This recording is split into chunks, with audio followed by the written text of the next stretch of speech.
Muy bienvenidos de nuevo a estos encuentros semanales en torno a los símbolos de la Biblia.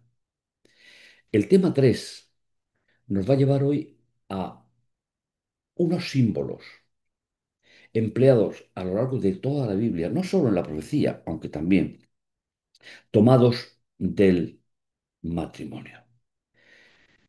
Os recordamos que nos encontramos en la serie Alusiones, imágenes y símbolos con el trasfondo de encontrar esa base que utilizan Daniel, Apocalipsis sobre los símbolos, de dónde salen, de dónde provienen. Pues bien, en el día de hoy vamos a recordar algunos detalles importantes que tienen que ver con el origen del matrimonio y el diseño divino para el matrimonio. Hay sociedades que se creen muy modernas, y tal vez lo sean, pero sin tener en cuenta lo que Dios ha diseñado para nosotros. El matrimonio no es una invención humana. El matrimonio no está ligado ni al pecado ni a ninguna de las errores que el ser humano comete a lo largo de la historia, ya que el matrimonio, según nos dice Génesis 1 y 2, fue diseñado por Dios desde el origen. Prácticamente cuando Dios creó a la primera pareja, al ser humano, él y ella, le dio un lugar en la historia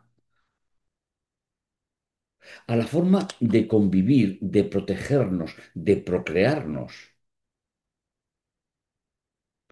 a los seres humanos. No sabemos qué es lo que pasa fuera de nuestras fronteras terráqueas, pero sí sabemos que lo que Dios ha diseñado lo ha hecho para nosotros. Entonces, Apocalipsis 19:9 me dijo, escribe, bienaventurados, felices, dichosos los invitados al banquete de bodas del Cordero. Y añadió, estas palabras son verdad, porque provienen de Dios. Así nos lleva Juan al capítulo 19 de los 22 que tiene su libro de Apocalipsis, tomando esa figura, ¿eh?, de la boda, el comienzo del matrimonio según nuestra cultura y según en el mundo en el que vivimos.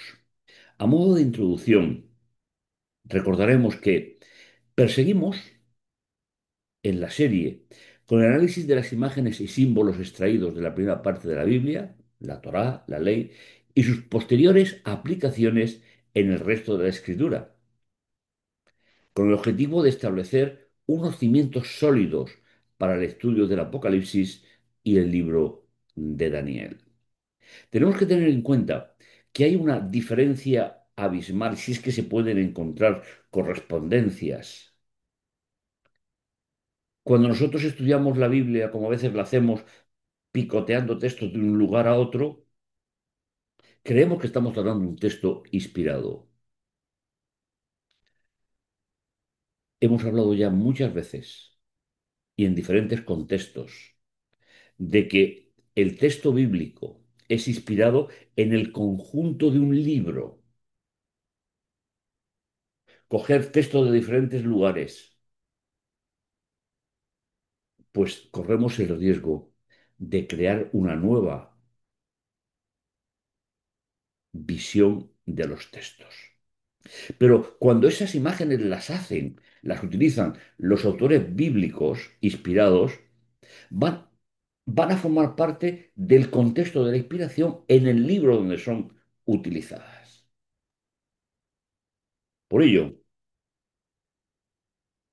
es fundamental recordar que tras la rebelión del ser humano en el mundo ideal creado por Dios, toda la existencia humana ha sido impactada hasta un nivel que nosotros hoy no podemos ni imaginar. Aun siendo seres humanos con libre albedrío, con capacidad de pensar, de investigar, de crecer,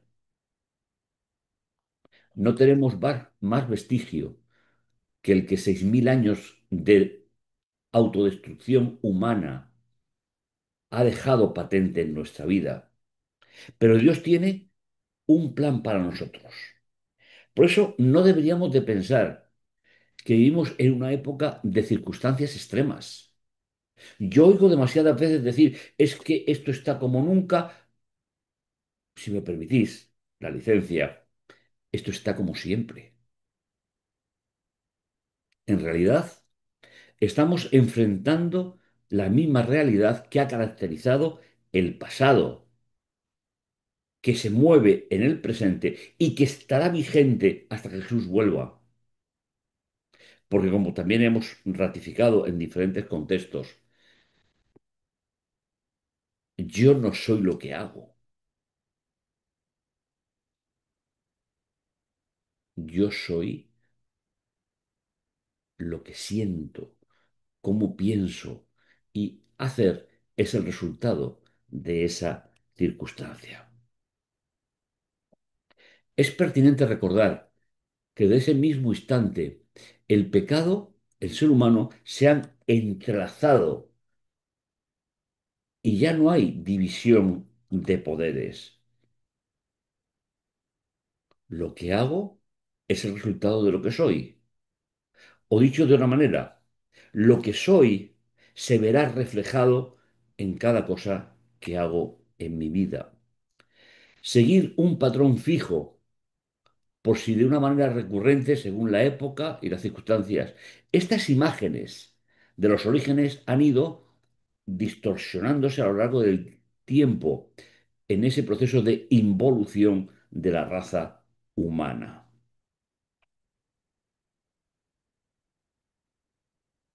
Si recordamos las 10 palabras de Dios que éste transmitió a su pueblo y el pueblo pudo escuchar la voz de Dios, encontramos en la sección dedicada a las relaciones con nuestros prójimos, es decir, desde la palabra 5 a la 10, encontramos tres conceptos que van dirigidos directamente a la familia.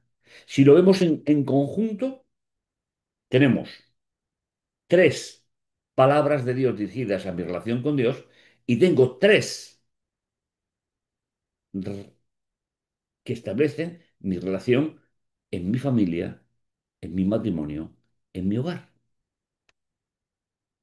Fijaos, Éxodo 20:12, ser honorables a tu padre y a tu madre. Y además el verbo es un verbo intensivo, donde nos relaciona con el hogar de preferencia. En 20:14 nos dice, no cometerás adulterio, relacionado con el hogar propio, y que va a ser la figura más, el símbolo más importante que se va a utilizar en toda la Biblia, para establecer la relación de infidelidad del pueblo de Dios con su Creador y Redentor. Y la tercera palabra divina que tiene que ver con el prójimo dice no desear, no deseando adquirir la casa de tu prójimo ni todo lo que la casa contiene, relacionándonos con el hogar de los demás. Como acabamos de mencionar, será la segunda, Éxodo 20:14, la que más importancia va a tener a lo largo de que el matrimonio fuera del Edén no se ha tratado en la Biblia solamente como una forma de convivencia establecida, diseñada por Dios desde el principio, sino que cuando el pueblo de Israel apostata contra Dios en muchísimas ocasiones, y en el programa de hoy vamos a ver algunas, en muchísimas ocasiones, nos encontramos con que el adulterio o el símbolo del adulterio es trasladado de un matrimonio establecido a la relación de un pueblo apóstata con su Dios. Finalmente, ese es el cometido del programa de hoy. ¿Cómo se convierte la relación matrimonial en un símbolo que va a ir cuando la relación con Dios es buena, se compara en muchos contextos con un matrimonio que funciona, que se respetan, que respetan las leyes que le da cohesión, pero sobre todo le da futuro a ese matrimonio? Pero cuando no es así, nos encontramos en diferentes contextos, libros, épocas, que se presenta la relación de un pueblo con Dios que ha adulterado, que ha roto la relación por convivir con sistemas políticos, sociales y culturales que van en contra de lo que Dios estableció. La Biblia apocalíptica, es decir, Daniel y Apocalipsis, es plenamente consciente de esta realidad. Y como iremos observando, en estos dos libros se presentan con frecuencia dos realidades opuestas. Un símbolo que representa el ideal y ese símbolo que revela la distorsión como consecuencia de la rebelión contra Dios. ¿Cuántas figuras del matrimonio encontramos en la Biblia, en las profetas, en las parábolas, en los textos escatológicos?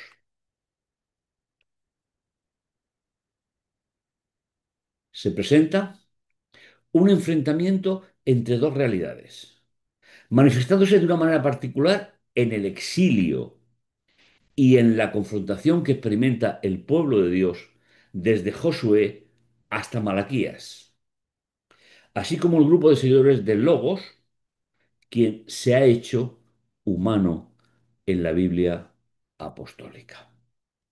El tema 3 profundizaremos, lo estamos haciendo ya, en lo que la palabra de Dios enseña sobre el matrimonio como símbolo. Y examinaremos ejemplos de matrimonios bíblicos, tanto uniones basadas en la Torá como las que se representan a través del conflicto. En los tres primeros capítulos de Génesis, recordando, encontramos el matrimonio que Dios diseñó, junto con sus características, así como su ruptura a partir de la entrada del pecado. Empecemos desde el principio. En esos tres capítulos vamos a encontrar precisamente esta idea especial. Y hablando Dios, hagamos al ser humano, en singular, a nuestra imagen y semejanza, y que ellos, reinando sobre los peces del mar, las aves de los cielos, los animales domésticos y todos los reptiles. He querido traduciros los verbos en sentido lo más posible al original. Es decir, el tiempo que se presenta o el modo que se presenta el verbo son acciones que están transcurriendo. Y el término yidú, es decir, reinado, que ellos reinen. No que reinaron o que reinarán, sino que estén ejerciendo ese privilegio de Dios para ellos. Y creando Dios al ser humano a su imagen, a imagen de Dios lo creó al ser humano, a los dos. Varón y hembra creó a ellos. Fíjate Hablar en este versículo que es tan importante. La imagen de Dios le fue dada al ser humano. El ser humano está compuesto por la unión de un ser humano varón con una ser humano varona.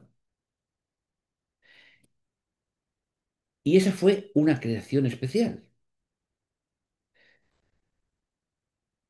Y haciéndolos trascendentes, Dios les dijo: creced, multiplicaos, llenad la tierra, someterla dominando a los peces del mar, a las aves y todos los seres que reptan sobre la tierra.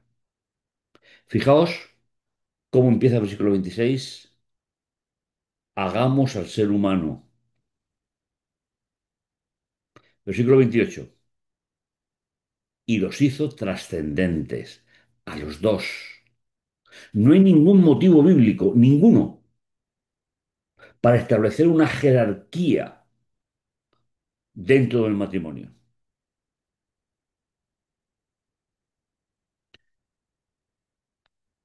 Esas son interpretaciones de muchos siglos después de que se escribieran estos textos. Hay funciones diferentes, pero no jerarquías. Pues bien, cuando esa relación especial se rompe, va a aparecer en la Biblia algunos elementos complementarios. Por ejemplo, entonces éste exclamó: esta vez sí que es hueso de mis huesos, carne de mi carne. Esta será llamada varona porque el varón ha sido tomada. Por eso dejará al hombre a su madre y a su padre y a su madre, se une a su mujer y son una sola humanidad. Y estaban los dos mirándose el uno al otro de forma natural, diseñada y protegida por Dios, porque el pecado aún no había abierto los ojos de la pareja a situaciones extrañas. Pero esa sola humanidad se, se resquebraja. Y lo que Dios había hecho como complementario para formar el núcleo familiar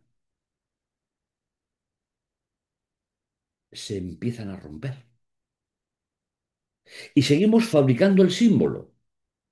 Resulta al menos reseñable que nada más entrar el pecado en el planeta, las relaciones hombre-Dios, la relación interna del ser humano y el ser humano con la naturaleza, se muestran rápidamente las consecuencias.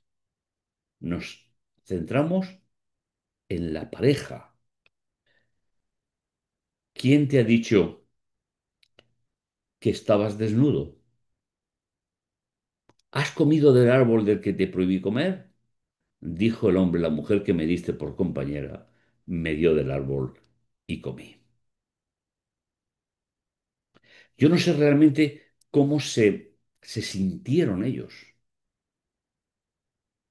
Tal vez cuando pensaran lo que había salido de su propia boca, que ya no es lo que decían, sino por qué lo decían.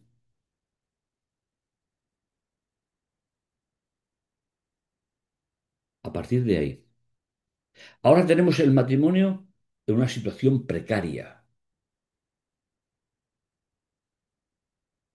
Y así será a lo largo de toda la Biblia, hasta que se instaure el reino de Dios definitivo.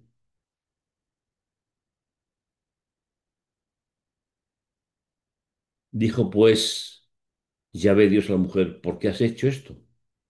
Contestando la mujer: la serpiente me sedujo y comí. Pero Y me pregunto, ¿pero no le había dicho Dios que tenían que gobernar la naturaleza?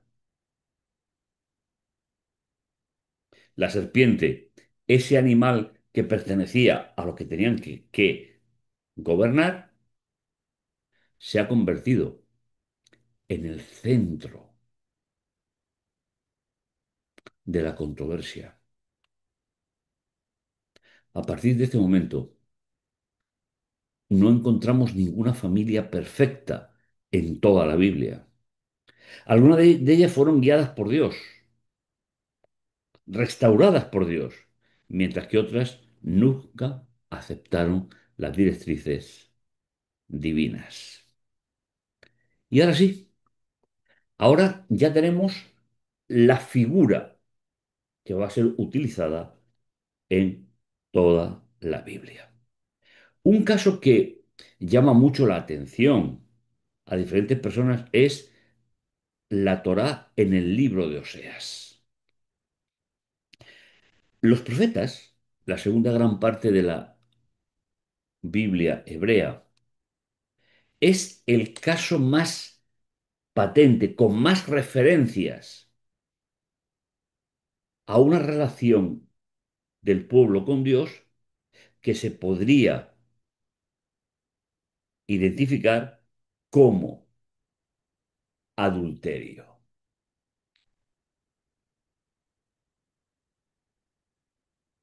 En la profecía clásica, es decir, Isaías, Jeremías, Ezequiel, dirigida a Israel y Judá, encontramos ejemplos de cómo Dios guía a su pueblo utilizando el símbolo del matrimonio para redirigirlo hacia Él. Este adulterio figurado, simbólico, lógicamente nunca estuvo de parte de Dios, sino de parte de su pueblo. Comienzo del proceso de formación del pueblo en tiempos del profeta Oseas. En tiempos de Oseas, en la época de Ocías, Jotán, Acaz, Ezechías, reyes de Judá, y en tiempos de Jeroboam, hijo de Joás, rey de Israel, fue dirigida la palabra de Yahvé a Oseas, hijo de Beerí. Aquí tenemos a Acaz, el rey que rompió más profundamente las relaciones con Dios. Profanó el templo de Jerusalén, introdujo la apostasía, introdujo la idolatría. Y tal vez deberíamos de recordar que cuando Israel salió de Egipto, el Señor le dijo, vosotros seréis mi especial tesoro sobre toda la tierra. Es verdad que el pueblo de Dios ha confundido eso a lo largo de la historia como que el pueblo es valioso para Dios. Pero el texto de Éxodo 19, 5 y 6 no habla de que el pueblo sea valioso. Lo que habla es que la presencia de Dios dentro del pueblo hace que se convierta en la propiedad de Dios. Cuando Dios sale de esa relación por apostasía, por adulterio espiritual, normalmente social o político, es cuando el pueblo adultera y la relación se ve muy, muy afectada. Comienzo de las palabras de Yahvé transmitidas por medio de Oseas. Dijo Yahvé a Oseas, anda. Fijaos, aquí tenemos el ejemplo del adulterio, es decir, donde uno de los dos rompe ser una sola humanidad,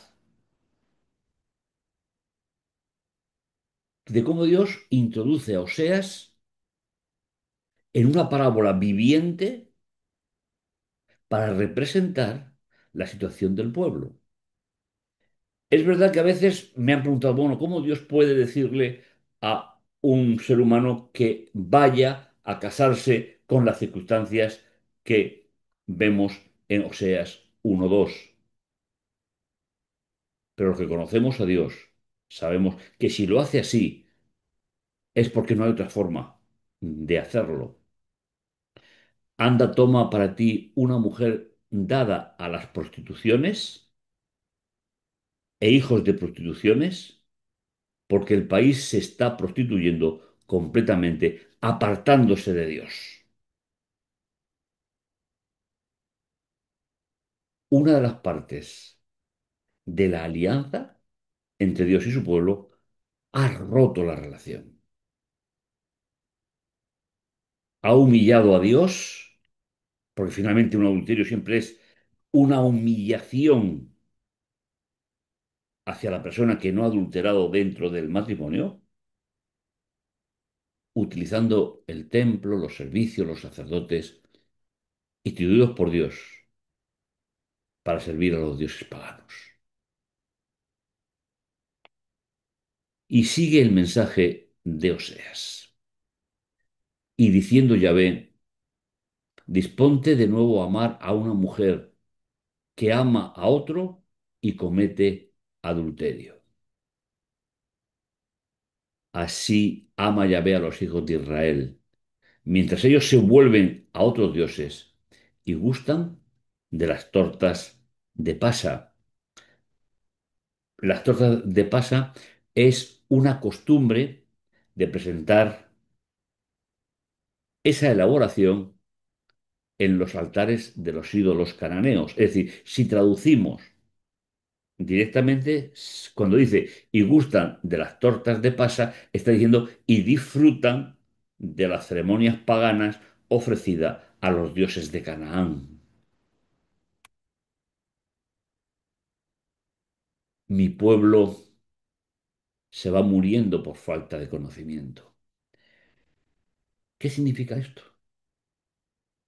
Que al integrarse en los sistemas paganos de religión, esa unión a modo de símbolo, de parábola, de la relación de Dios con el pueblo, se rompe. Porque el pueblo va detrás de otros dioses. No tendrás otro Dios delante de mi rostro, dijo Dios en el Sinaí. Dice, han olvidado la Torá de tu Dios. Yo también olvidaré de mis hijos. ¿Castigo? No, Dios no castiga. No está en su estructura, pero lo que es cierto, que Dios deja que el ser humano decida y a veces tiene que volver su rostro, respetando las decisiones equivocadas del ser humano. La ley en la que los sacerdotes debían instruir al pueblo estaba siendo profanada en la época. Es decir, los sacerdotes enseñaban cómo funcionaba el templo, qué valor tenía el templo, qué valor tenían los sacrificios, cómo tenía el pueblo que entender la relación con Dios. En la época de Oseas, sobre todo en la época del rey Acaz, estaba totalmente sustituido por puramente ceremonias paganas. Mi pueblo se va muriendo por falta de conocimiento, por haber rechazado el conocimiento y te rechacé de mi sacerdocio, por haber olvidado la ley de tu Dios.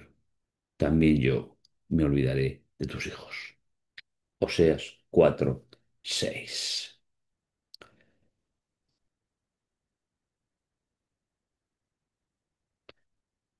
En boca trompeta, 8:1. Soy como un águila contra la casa de Yahvé, porque han quebrantado mi alianza y han sido rebeldes a mi ley. Vuelvo simplemente a la idea que es el trasfondo para el que se escribe la profecía de Oseas. Era tal el abandono que el pueblo tuvo hacia Dios, ese Dios libertador, protector, que dirige al pueblo para que no sufra.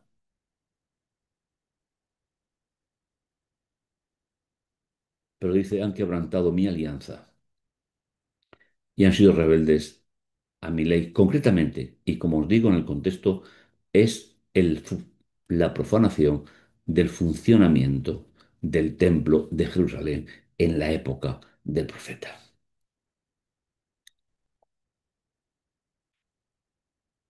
Aunque les dejé escritas las excelencias de mi ley, las considera algo extraño. Es decir, había una desconexión total con la alianza de Dios que para ellos ya no tiene ningún. Ya pueden ofrecer, si quieren, sacrificios en mi honor y comer la carne. La carne solamente la comían los sacerdotes, ¿eh? Ese es el contexto. El problema del libro de Oseas es el sacerdocio que profanó el templo y profanó al pueblo. Yahvé no los acepta. Recordará sus culpas y serán no olvidados sus pecados y habrán de volver a Egipto. Otro concepto simbólico que se va a utilizar en Daniel, sobre todo en Daniel y consecuencias en Apocalipsis, volver a el Egipto interior, al Egipto de la separación con Dios. La Torá, como decíamos en el libro de Oseas, se vincula con la denuncia, de acuerdo con la pedagogía divina, del abandono de la alianza, el templo y el sacerdocio. Este es un tema central de los primeros 5 libros de nuestra Biblia, ya que si cogemos el conjunto de la Torá, el centro de esos 5 libros está dedicado a, a la construcción, funcionamiento, porque finalmente no hay ninguna instrucción de Dios que, aunque fue llamada ley mucho tiempo después, que no esté dedicada a resolver el problema del pecado del ser humano arrepentido. Ese sería el verdadero sentido de los 5 primeros libros de la Biblia. Y esa imagen matrimonial va a volver a aparecer en las imágenes de la escatología, es decir, las que tienen que ver con el tiempo final. Por eso le hemos llamado la prostituta, las orgías en la época escatológica y como trasfondo el matrimonio. Dice Oseas, aunque dejé escritas las sentencias de mi ley y las considera extraño y ya no pueden ofrecer sacrificios. Ahora vamos a entender esto a escala escatológica. Y así recordaremos por qué se utiliza este ejemplo. La ruptura de la alianza, la negación del sacerdocio del resucitado en el santuario celestial. La escatología bíblica es literatura de exiliados y de prostitución religiosa universal. Ya no es el pueblo literal, ahora es la situación del pueblo espiritual frente a una parte de lectores de la Biblia que se han prostituido delante de Dios, yendo en pos de reyes, costumbres paganas. La escatología bíblica es literatura de exiliados y de prostitución religiosa universal. Terminada la época profética de 1798 y 1844, última fecha que tenemos en la profecía, tanto Daniel como Apocalipsis entran directamente con los acontecimientos finales del conflicto. Y en muchos casos, estos 2 libros lo presentan como adulterio religioso que engloba el personal, el social y la relación personal con Dios, representada por el símbolo de un matrimonio donde ha habido un adulterio. Un ejemplo lo encontramos en Apocalipsis 17 y 18. ¿Qué tipo de prostitución y adulterio se describe en estos capítulos?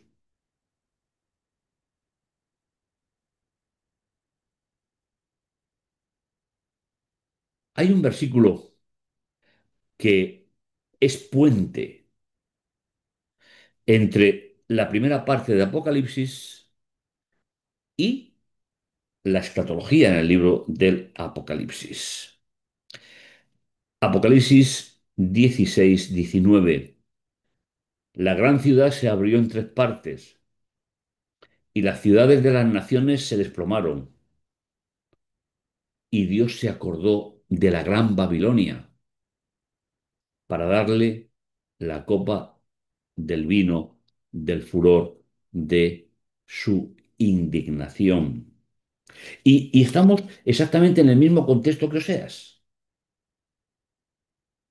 La imposibilidad de actuar en su pueblo es entendida en la Biblia como ira, indignación, castigo, pero no es nada más que el resultado de las decisiones del ser humano. Aquí traemos a colación, en un matrimonio que funciona bien, perfecto, el no cometerás adulterio no se pone en funcionamiento hasta que no se produce el adulterio. ¿Qué queremos decir con esto?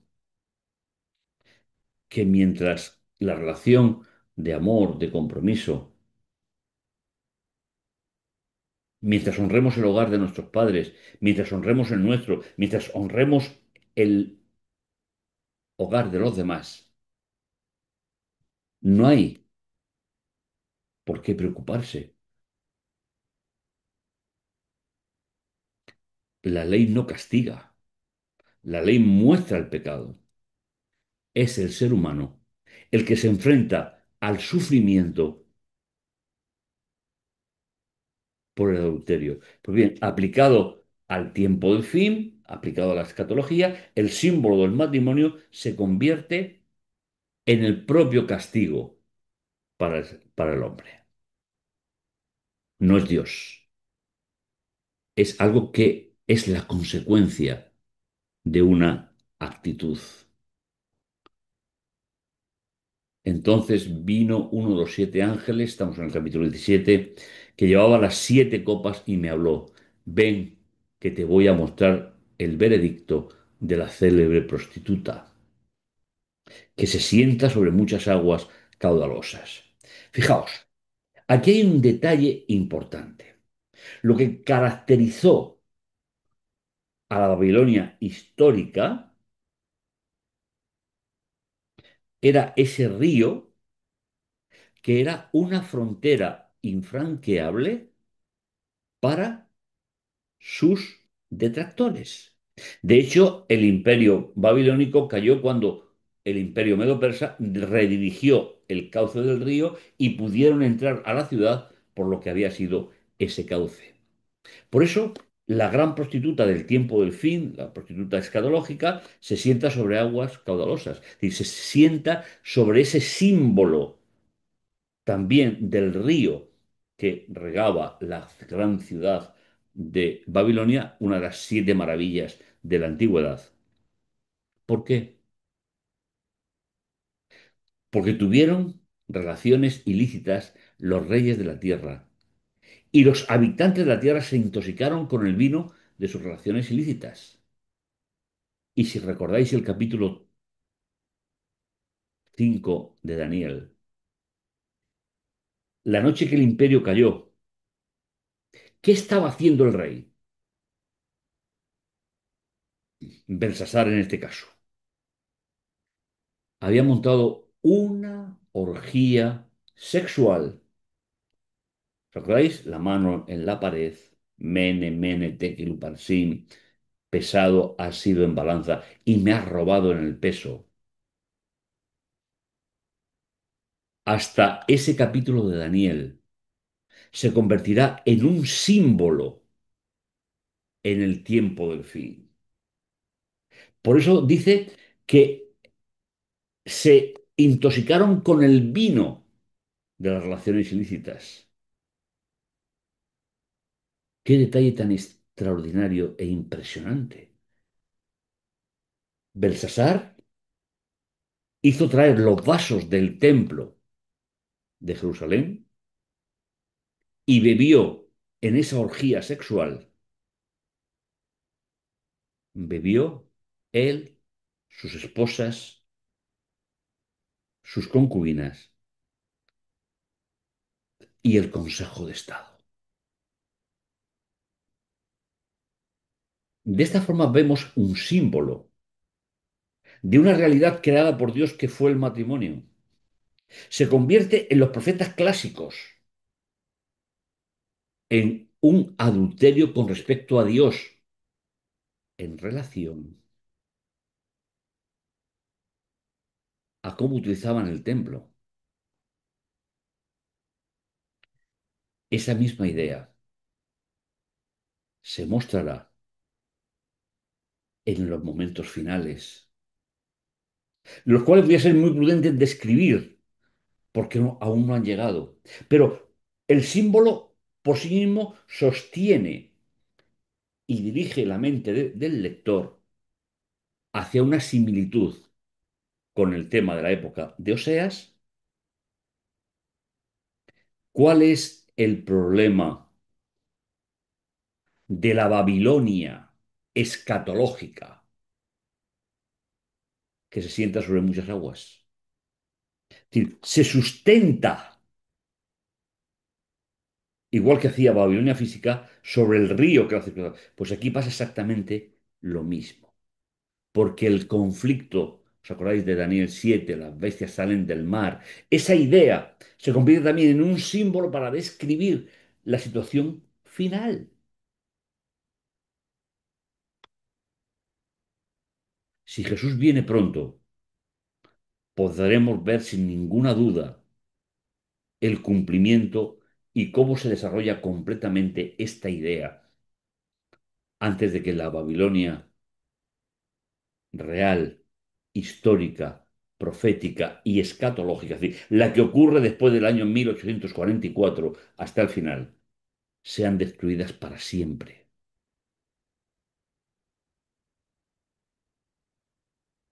Después, capítulo 18, donde sigue el ejemplo, vi bajar del cielo a otro ángel que tenía un gran poder, y toda la tierra quedó iluminada, y gritó con voz potente, cayó, cayó la gran Babilonia.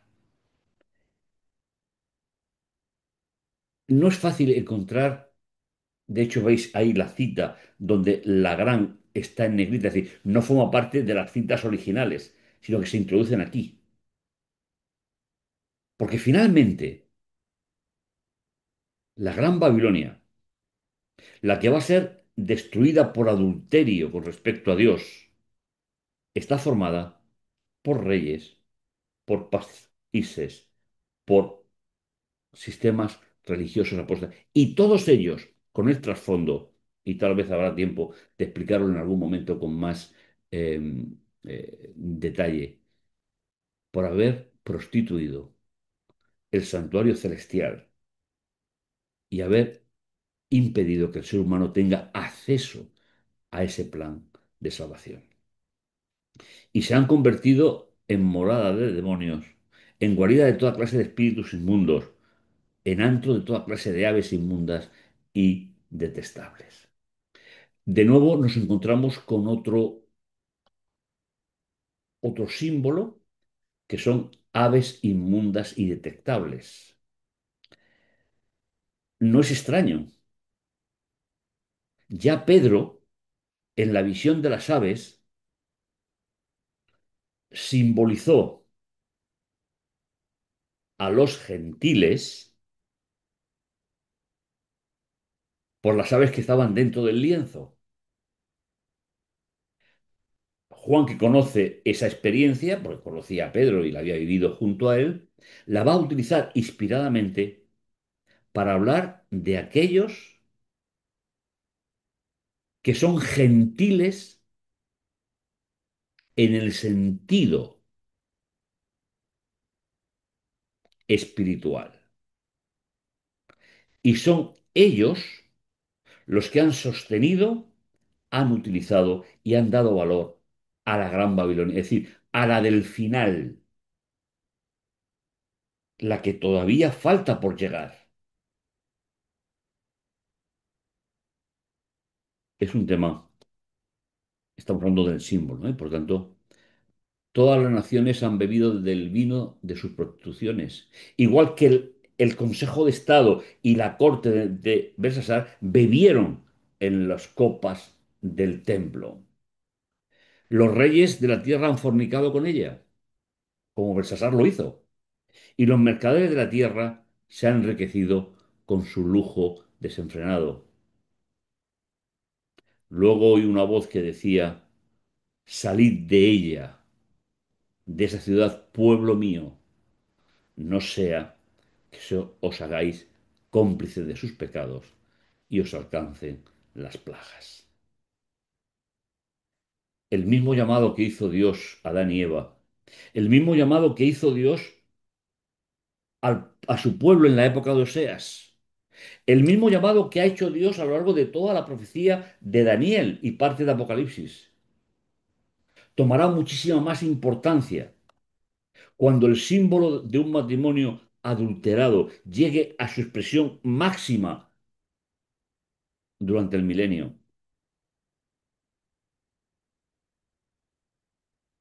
Antes de eso, el pueblo de Dios es llamado a salir de Babilonia, Apocalipsis capítulo 14, versículo 8, donde se anuncia ha caído Babilonia, y donde caerá definitivamente porque el símbolo de un matrimonio que ha sido adulterado llegará a su fin y con ello el final de la controversia, el pecado. Y para ese pueblo fiel hay un nuevo amanecer, ya sin conflicto. Luego vi un cielo nuevo y una tierra nueva. Porque el primer cielo y la primera tierra desaparecieron. Es decir, es una hora de recreación. Y el mar, que podría perfectamente estar refiriéndose al conflicto donde salieron las bestias de Apocalipsis de Daniel 7, vi la santa ciudad, la nueva Jerusalén, que bajaba del cielo de junto a Dios, engalonada como una novia ataviada para su esposo. El pueblo de Dios será restaurado. La única razón por la cual lo va a ser es porque se mantuvo fiel a su relación, se mantuvo fiel a la relación con Dios. Utilizó todos los elementos disponibles para el perdón de los pecados. Y son aquellos que sentimos la vigencia del santuario celestial y aceptamos la mediación de la alianza, del santuario celestial y del sacerdocio celestial. ¿Y cuál será el resultado? Un cielo nuevo y una tierra nueva. Concluir un programa como el de hoy es sobre todo un desafío. Qué poquitos apoyos tenemos en la sociedad en el día de hoy para seguir viviendo una relación personal con Dios. Porque hay muchos lectores de la Biblia que están bebiendo los vinos y se emborrachan con sistemas de religiones falsas, aún basadas en la Biblia, alguno de ellos. La gran Babilonia de la escatología, antes de que se funde una nueva ciudad y haya una reformulación de toda la tierra y del cielo que nosotros conocemos, el creyente tendrá que aprender a volver su vida a la alianza, al proyecto de Dios y sobre todo a poder disfrutar de una vida a través de la esperanza, a través de la relación personal con Dios y sobre todo a través de ese regalo, que es la salvación para ellos. Y no quedará nada de la Babilonia, ni el inicio, ni la histórica, ni la profética, ni la escatológica. El pueblo de Dios triunfará porque Dios es fiel a su matrimonio con su pueblo y Dios, por su parte, nunca romperá esa alianza.